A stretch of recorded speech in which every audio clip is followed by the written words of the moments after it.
Ninth में पढ़ने वाले सभी छात्रों का स्वागत है। गणित दर्पण चैनल में हमने पहले से लगाकर 3 तक अध्याय वो कर लिए है, पहला, दूसरा और तीसरा। और यदि वो वीडियो नहीं देखे हैं तो उनको जरूर देखना। नेक्स्ट है चौथा अध्याय, उसका नाम है दो चरों वाले रैखिक समीकरण। तो दो चरों वाले रैखिक समीकरण प्रश्नावली करने से पहले थोड़ा बेसिक देख लेते हैं। सबसे पहले तो चर और अचर क्या है, ये मैंने तीसरे अध्याय में भी आपको बताया था। चर का मान बदलता रहता है, अचर का स्थिर रहता है। चर के रूप में हम इस्तेमाल करते हैं किसको, एक्स वाई जेड, यानी ABCD के अक्षर ऐसे समझ सकते हैं। और अचर, अचर में सब आ जाएगी आपके गणितीय अंक, यानी 2 3 5 1 जो भी गणितीय अंक है वो हो गए आपके अचर। बस इतना सा ध्यान रख लो। अब देखो यहाँ पे चर और अचर मिलके आपके बीजीय व्यंजक बनता है।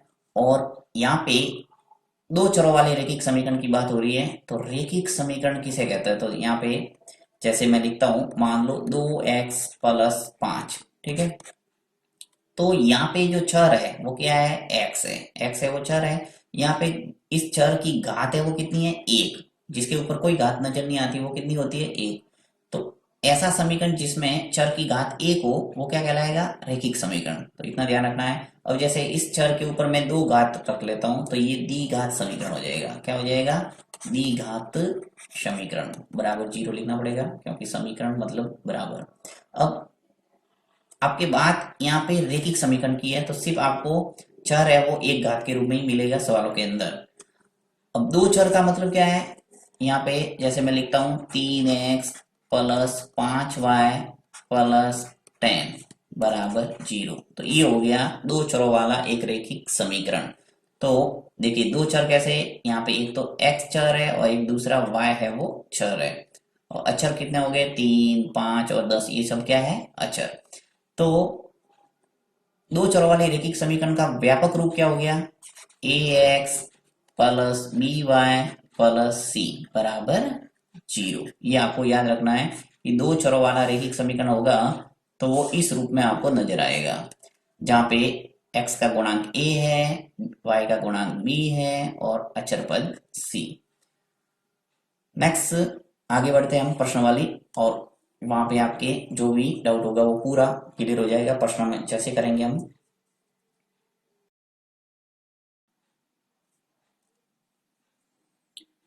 प्रश्नावली 4.1 और उसका पहला प्रश्न क्या दे रखा है, एक नोटबुक की कीमत एक कलम की कीमत से 2 गुनी है। इस कथन को निरूपित करने के लिए दो चरों वाला एक रैखिक समीकरण लिखिए। आपको रैखिक समीकरण लिखना है दो चरों वाला, और इस कथन के अकॉर्डिंग लिखना है। कथन क्या दे रखा है कि एक नोटबुक की कीमत है वो कलम की कीमत से 2 गुनी है। आपको संकेत के रूप में दे रखा है कि मान लीजिए नोटबुक की कीमत है वो x रुपए ले लो और कलम की कीमत y रुपए ले लो। अगर जैसे संकेत न भी दे रखा हो तो भी आपको यही मानना पड़ेगा, एक चर x और दूसरा चर अगर मानना है तो y। तो हल करते हैं, पहला ले रहा हूं मैं फर्स्ट। पहला प्रश्न, मान लेंगे कि माना नोटबुक, माना नोटबुक की कीमत है वो कितनी है, कीमत बराबर है x रुपए, ठीक है।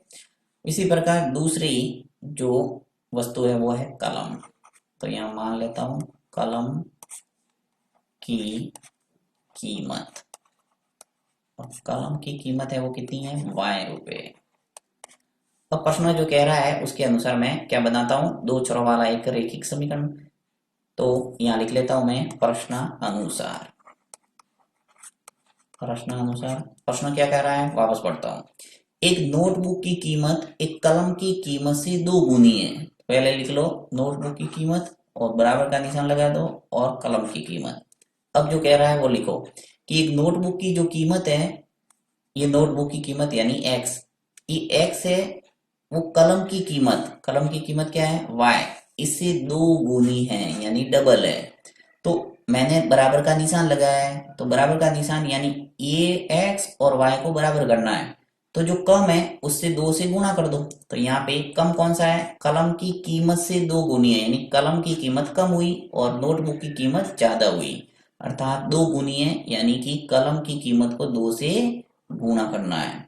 तो अब दोनों की कीमत क्या हो गई, बराबर। तो इस ढंग से आपको समीकरण बनाना है। तो x बराबर 2y आ जाएगा इसका समीकरण। अगर इसको और व्यवस्थित करना चाहे तो ऐसे लिख सकते हैं x, अब 2y को पक्षांतर कर दो तो x माइनस 2y बराबर हो जाएगा 0। तो ये दो चरों वाला एक रैखिक समीकरण के रूप में व्यक्त हो गया है ये कथन। ये आ जाएगा आंसर।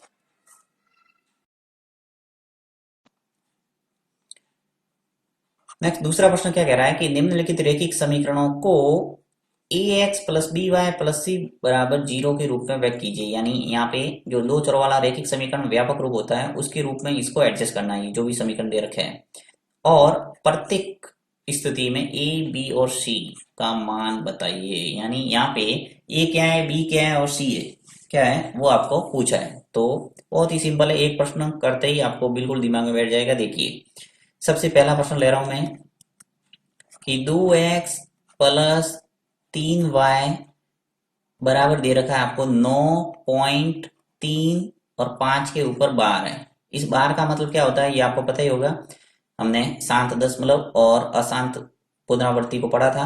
तो यहाँ पे जैसे 5 है वो रिपीट होगा, बार बार 5 आता होगा, तो इसलिए इसको 5 को ज्यादा बार ना लिख के इसको क्या कर सकते हैं, हम बार के रूप में व्यक्त कर सकते हैं। तो यहाँ पे तो हमारा इसका कोई काम नहीं है, हम तो सिर्फ यहाँ पे क्या करेंगे, इसको ए x plus B Y plus सी के रूप में व्यक्त करना है। तो यहाँ लिख लेता हूं कि समीकरण को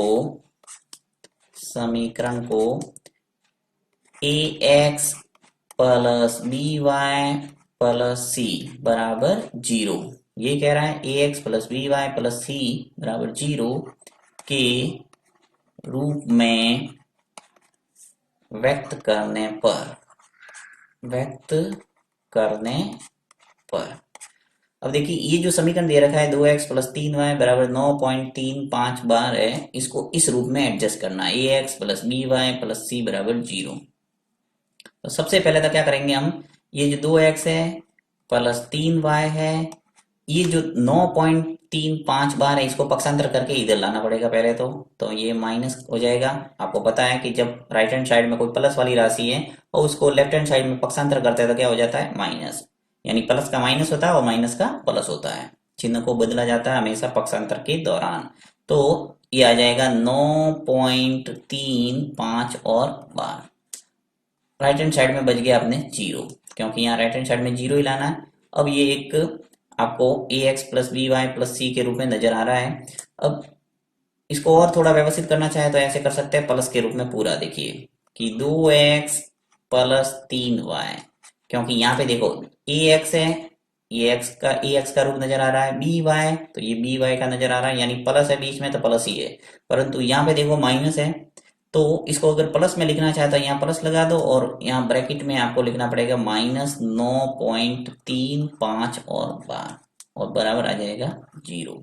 अब ये पूरी तरह से A x plus B Y plus सी बराबर 0 के रूप में आपको नजर आ रहा है। यानी देखिए ए एक्स 2x हो गया, बी वाई 3 1 हो गया और बीच में प्लस है, देखिए प्लस सी है तो ये प्लस और ये पूरा हो जाएगा सी। आपको ध्यान रखना पड़ेगा कि अगर माइनस है सवाल के अंदर तो ब्रैकेट लगा के फिर माइनस को ब्रैकेट के अंदर लेना है।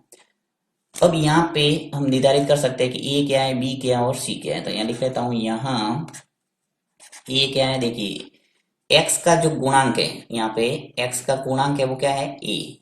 तो यहाँ पे एक्स का गुणांक क्या नजर आ रहा है मुझे, 2। तो अर्थात ए हो गया हमारे पास 2। इसी प्रकार बी क्या है, तो देखिए बी है वो क्या है, वाई का गुणांक है, ये वाई है और ये बी है, यानी y का जो गुणांक है वो b है। तो यहाँ पे y है और y के आगे क्या नजर आ रहा है आपको, 3। तो ये हो गया हमारे पास b का मान 3। फिर c है वो अचर पद है, यानी कि प्लस और उसके आगे जो भी नजर आ रहा है वो सब क्या हो गया, c। तो यहाँ पे देखिए ये प्लस है और प्लस के बाद में जो आपको नजर आ रहा है वो पूरा c हो जाएगा, यानी -9.35 बार। तो -9.35 और बार। तो इस ढंग से पूरे प्रश्न का उत्तर मिल गया। इसने पहले बोला था निम्नलिखित रेखीय समीकरण को ए x plus B Y plus सी बराबर 0 के रूप में व्यक्त कीजिए, तो हमने व्यक्त कर लिया पहले। फिर इसने बोला कि ए बी सी का मान बताइए, तो ए बी सी का मान बता दिया। तो इस ढंग से इसका आंसर हो गया ये। नेक्स्ट करते हैं दूसरा।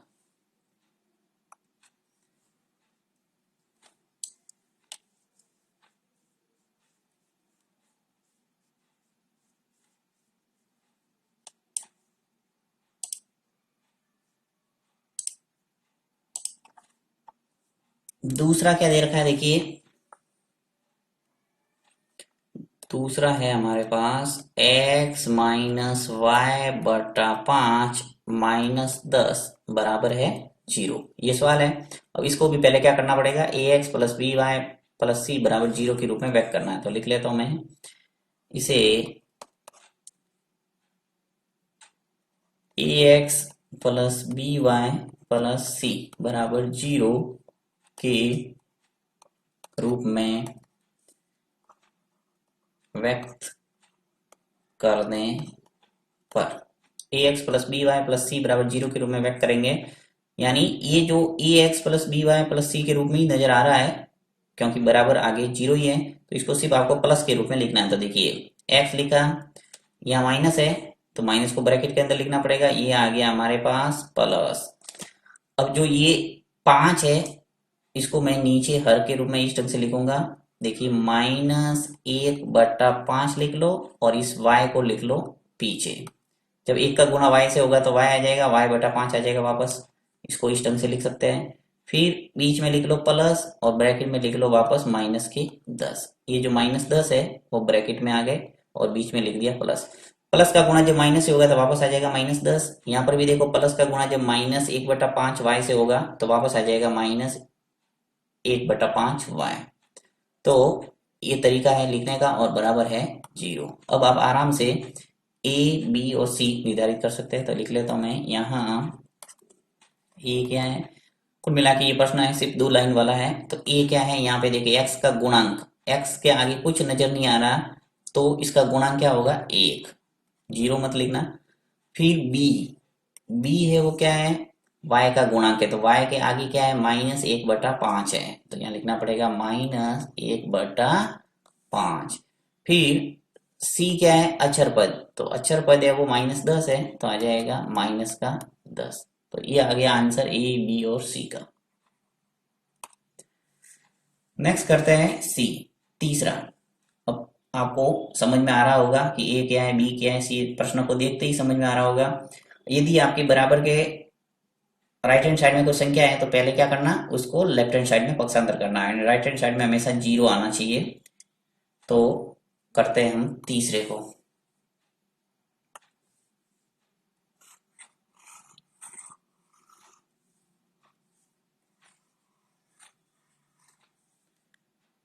लेता हूं मैं तीसरा प्रश्न। तीसरा क्या है देखिए, माइनस का 2x फिर प्लस का 3y और बराबर कितना है 6। अब इसे क्या करना है, ए x plus B Y plus सी बराबर 0 के रूप में व्यक्त करना है। तो लिख लेता हूं समीकरण को, या इसे कोई भी लिख लो, समीकरण समीकरण को ए x plus B Y plus सी बराबर 0 के रूप में व्यक्त करने पर, इसको लिख लेते हैं a x plus B Y plus सी के रूप में। तो देखिए माइनस का जो 2x है इसको ऐसे ही रहने दो, आगे तो हमने, फिर बीच में यहाँ प्लस है, ये आ जाएगा प्लस और 3y है, ठीक है। ये जो बराबर 6 है इसको पक्षांतर करके इधर लाओ, तो ये आ गया -6 और बराबर हो जाएगा 0। अब इसको प्लस प्लस के रूप में लिख लेते हैं, क्योंकि यहाँ जो व्यापक रूप है उसमें सब प्लस है। तो यहाँ लिख लेता हूँ -2x, फिर यहाँ प्लस ही है 3y, यहाँ जो माइनस नजर आ रहा है मैं इसको ब्रैकेट के अंदर ले लेता हूँ, प्लस और माइनस का 6 बराबर हो गया 0। अब आप इजीली निर्धारित कर सकते हो, यहाँ ए क्या हो जाएगा, ए है वो x का गुणांक है। देखिए x का गुणांक क्या है a, तो यहाँ पे x के आगे क्या नजर आ रहा है -2, तो लिख लो -2। इसी प्रकार यहाँ y का गुणांक क्या है 3, तो सॉरी यहाँ b क्या हो जाएगा, b हो जाएगा अपने पास 3, क्योंकि y का गुणा क्या होता है b। और अक्षर पद c कितना है -6, -6। तीसरा हो गया। नेक्स्ट चौथा,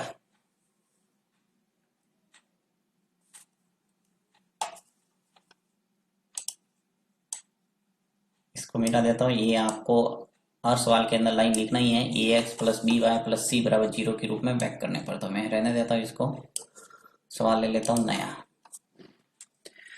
सवाल है हमारे पास चौथा, एक्स बराबर 3y, ये चौथा प्रश्न है।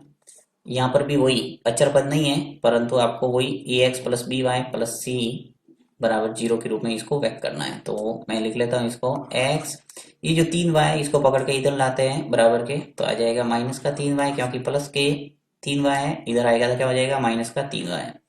फिर देखो बराबर का 0 आ गया, क्योंकि 3y को पक्षांतर करके हमने क्या कर दिया, लेफ्ट हैंड साइड में लाया। अब इसे हम a x plus B Y plus सी बराबर 0 के रूप में अगर लिखना चाहे पूरी तरह से, तो देखिए x का गुणांक कुछ नहीं है तो आप 1 लगा सकते हैं, क्योंकि जिसके आगे कोई गुणांक नहीं है तो 1 हो सकता है। फिर आ जाएगा x, यहाँ पे देखिए माइनस है तो इसको प्लस बनाने के लिए प्लस लिख लेता हूँ, परंतु आपको ब्रैकेट के अंदर लिखना पड़ेगा माइनस का 3। ये जो -3 है वो ब्रैकेट के अंदर चला गया और y बाहर लिख लो।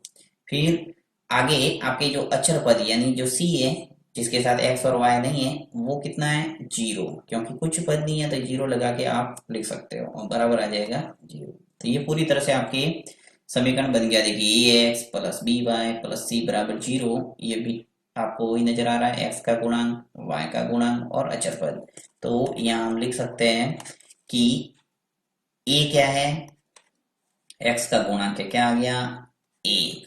फिर b क्या है, y का गुणांक। अब देखिए y के आगे क्या है माइनस का 3, तो आ जाएगा माइनस का 3। फिर अचर पद c क्या है, c है वो 0 है, तो ये आ जाएगा 0। तो इस ढंग से आपके जो उत्तर आ गया अपने पास ए बी सी। नेक्स्ट करते हैं पांचवा।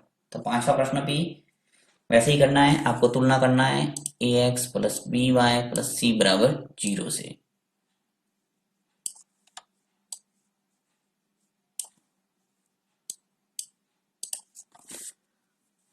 तो लेता हूं मैं पांचवा है 2x बराबर -5y। तो समीकरण को ए x plus B Y plus सी बराबर 0 के रूप में व्यक्त करने पर, तो यहाँ पे व्यक्त करते हैं। देखिए 2x है, इस जो बराबर का -5y है इसको पक्षांतर करके जब लेफ्ट हैंड साइड में लाएंगे तो हो जाएगा प्लस का 5y और बराबर हो जाएगा 0। अब मैं पूरी तरह से इसको व्यवस्थित करता हूँ, a x plus B Y plus सी बराबर 0 में। तो ये 2x नजर आ रहा है, ए एक्स ऐसा कैसा, 5y भी ऐसा कैसा हो जाएगा। अक्षर पद नहीं है यानी c का रूप नजर नहीं आ रहा है, तो इसको प्लस 0 कर दो और बराबर 0, यानी कि आपके पूरी तरह से व्यवस्थित हो गया a x plus B Y plus सी बराबर 0। तो यहाँ लिख लो, ए तो हो जाएगा आपके पास कितना 2, x का गुणांक 2 है, b क्या है 5, y का गुणांक 5 है और अक्षर पद c बराबर 0 है। नेक्स्ट करते हैं छठा।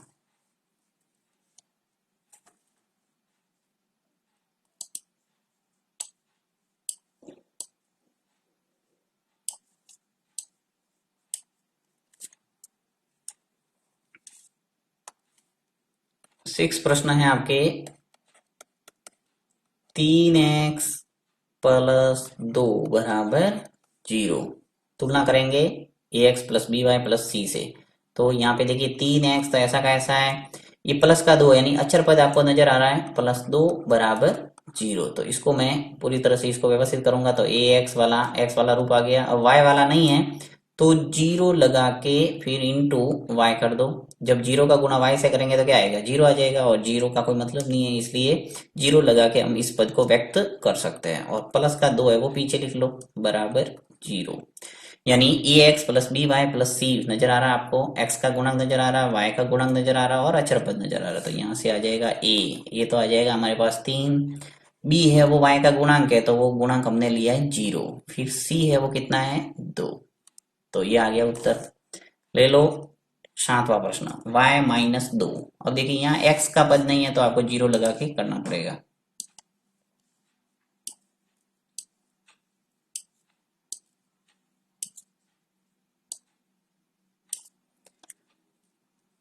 तो देखो यहाँ पे लेता हूं मैं सातवें को,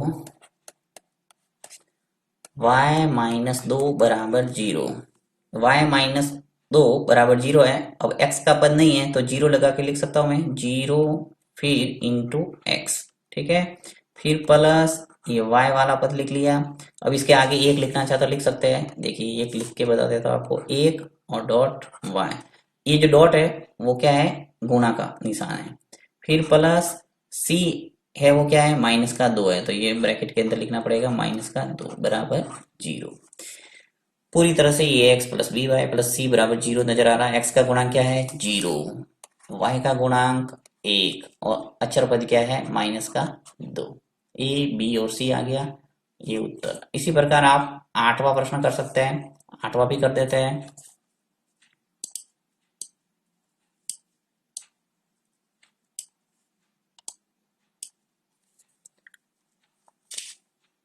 8वां क्या है देखिए, 8वां है 5 बराबर 2x। अब इसको आपको ए x plus B Y plus सी बराबर 0 के रूप में व्यक्त करना है। तो सबसे पहले तो इसको पक्षांतर कर दो, तो 5 ये इधर आ जाएगा माइनस का 2x बराबर 0, प्लस का 2x था लेफ्ट हैंड साइड में आ गया तो क्या हो गया, माइनस का 2x। अब मैं इसको ए x plus B Y plus सी के रूप में व्यक्त कर रहा हूं, तो ये माइनस का 2x आगे लिख लिया। y वाला पद नहीं है मेरे पास, तो प्लस लगा के मैं 0 इंटू वाई कर देता हूं और फिर प्लस लिख लेता हूं 5 बराबर 0। 5 के आगे प्लस ही होगा क्योंकि कोई सिंबल नहीं है यानी प्लस है। अब ये व्यक्त हो गया अपने a x plus B Y plus सी बराबर 0 में। चाहो तो इसको भी ब्रैकेट लगा के ऐसे कर सकते हैं। तो यहाँ पे ए आ गया हमारे पास -2, बी हो गया 0 और सी हो गया 5। तो बहुत ही सिंपल है पहला और दूसरा प्रश्न कंप्लीट। और फिर भी आपके किसी प्रकार का कोई डाउट है आप कमेंट बॉक्स में लिख सकते हैं, मैं आपको वापस एक्सप्लेन करूंगा।